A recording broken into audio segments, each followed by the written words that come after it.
Rajoy sabía, desde el momento en que se reúne con los varones,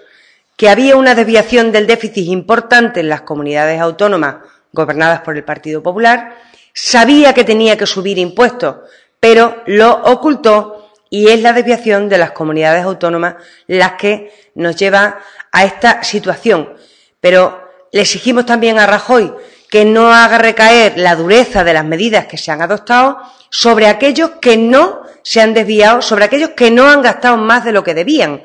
porque no es justo que los extremeños tengamos también que pagar los desmanes del patrocinio de cosas tan lujosas y tan estrambóticas como la Fórmula 1 en Valencia, por poner un ejemplo de los muchos y muchos que hemos conocido a lo largo, lamentablemente, de estos tiempos, sobre todo de crisis. Como decía, nos importa mucho en Extremadura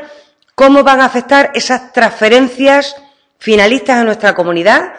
en todas las políticas, en esas políticas productivas, y nos preocupa mucho el cumplimiento de nuestro Estatuto de Autonomía. Ya saben ustedes que en el último pleno el presidente de mi grupo parlamentario le ofreció al presidente del Gobierno de la Junta de Extremadura el apoyo del Partido Socialista Obrero Español para reivindicar al Gobierno de España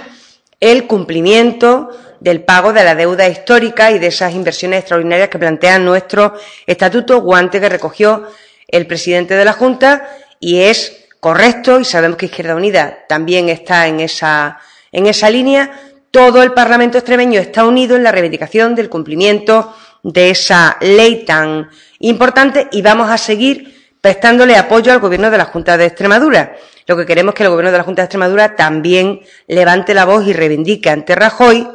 aquello que le corresponde a Extremadura. Por nuestra parte, y como grupo parlamentario, sí vamos a presentar en la Asamblea de Extremadura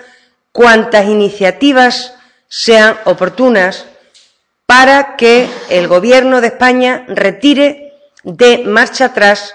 en aquellas medidas que afecten a la población más débil, más necesitada. Y pongo dos ejemplos. Uno, renta básica de emancipación para los más jóvenes, que ya bastante es con los recortes que se están haciendo en investigación, en innovación, en educación, lo que está limitando y lo está frustrando y poniendo muchas cortapisas para su